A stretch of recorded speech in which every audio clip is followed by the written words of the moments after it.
every team is easily ranked after the draft. We're doing Pete Prisco's power rankings here, by the way.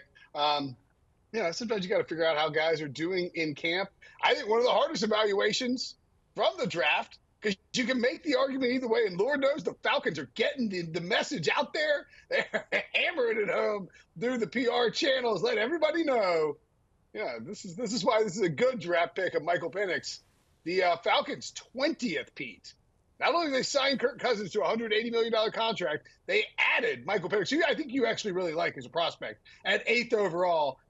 Did you think about ranking him even lower just out of pure annoyance at the fact that they made those two moves in the span of 6 weeks? No, but here's where, and I graded their draft, I think it was a C-. But when I look at it, here's how I graded that.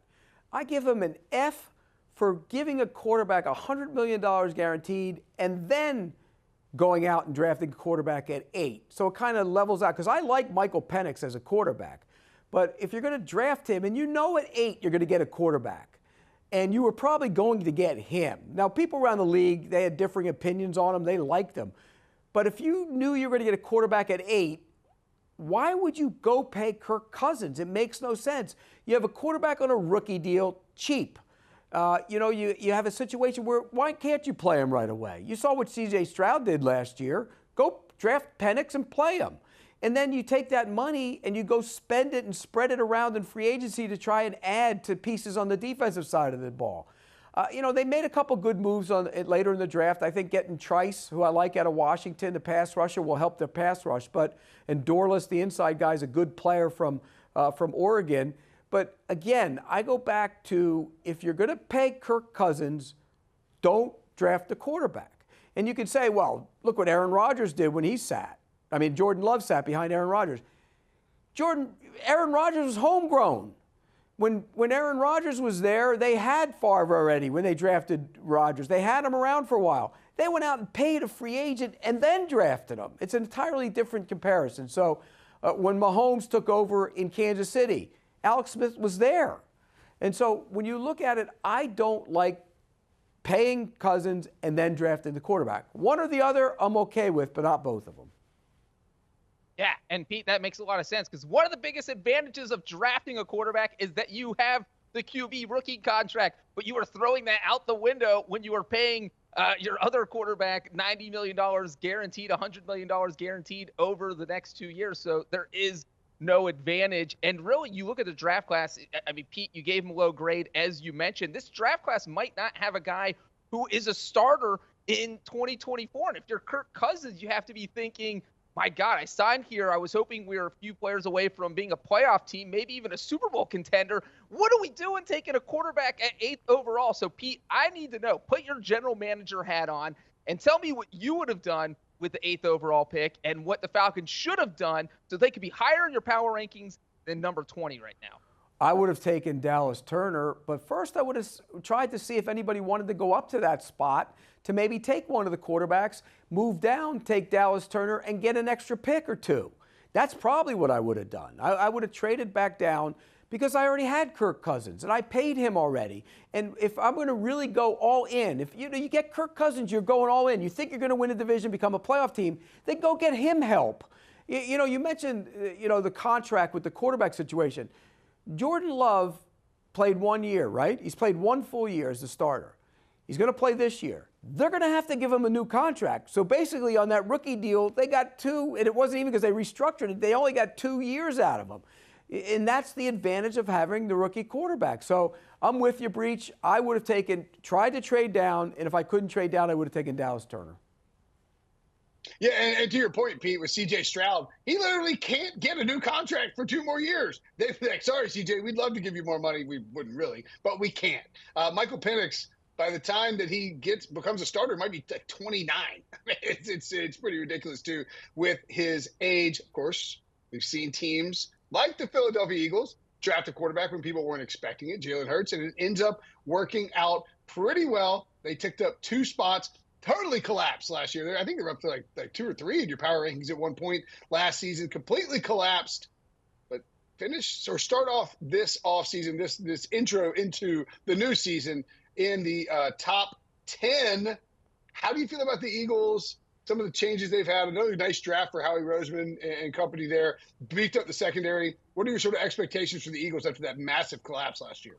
Well, I think the Super Bowl hangover was real. You know, everybody always talks about it, but when you lose the Super Bowl and you're still one of the team that's everybody's gunning for you because you won the conference, it's hard. It's a challenge for a head coach, and I don't think they did a great job of handling that last year in any way, shape, or form. Hurts wasn't as good. He struggled. His passing wasn't as good. Defensively, they were awful.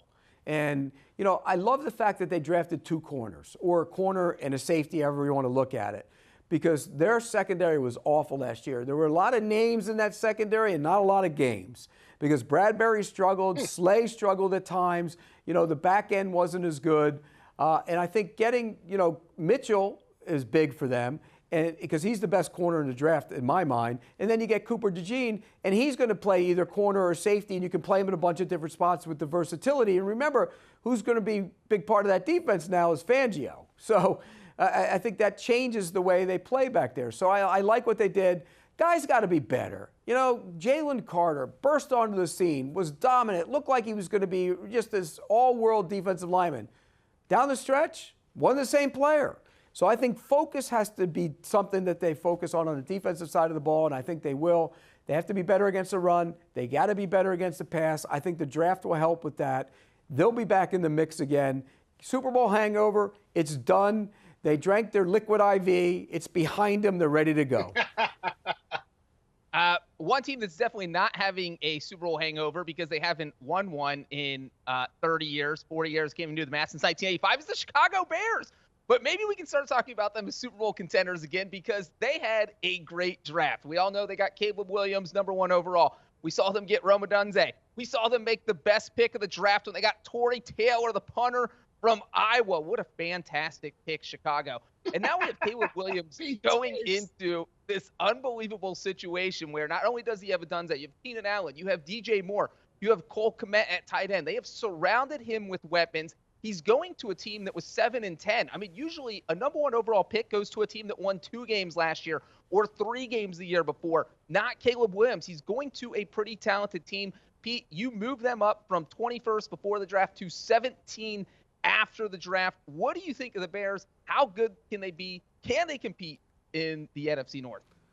Well, I don't know if they'll win the division, but I think they're going to compete for a wild card spot, and that's tough to do in in that division. It's a good division. The Packers are good, the Lions are good, the Vikings, if their quarterback's any good, they could be good. So it's a tough division. Look, a rookie quarterback coming in, usually we sit there and we say, well, they're going to struggle a little bit. Well, C.J. Stroud pushed that out the door last year. He was sensational. And so can Caleb Williams be that guy? I don't love Caleb Williams as much as everybody else does. But having said that, I still think he could be a really good quarterback. I mean, he's big, thick-wise. He's not tall, but he can throw the football, and he's one of those guys that has to be more conventional than he was at USC at times. That's the one knock on him. But like you said, it's a great situation. The weapons are good.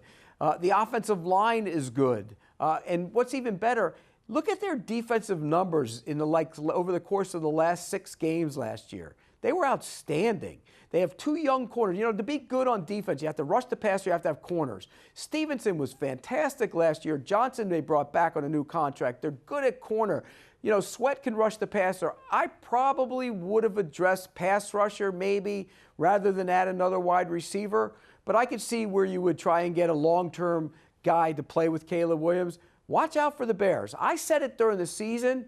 The way they were playing late in the year, no matter who was going to play quarterback, if they had kept Fields or drafted whoever, they were going to be a team that's going to be much improved. I like where they're headed. This team has young talent on it. I mean, the Bears hype train every offseason, just a little ridiculous. And you can tell that it's going to be building this year. That's a tough division, man. I think people are going to get hyped up on the Bears. I think people are going to get hyped up on Jordan Love.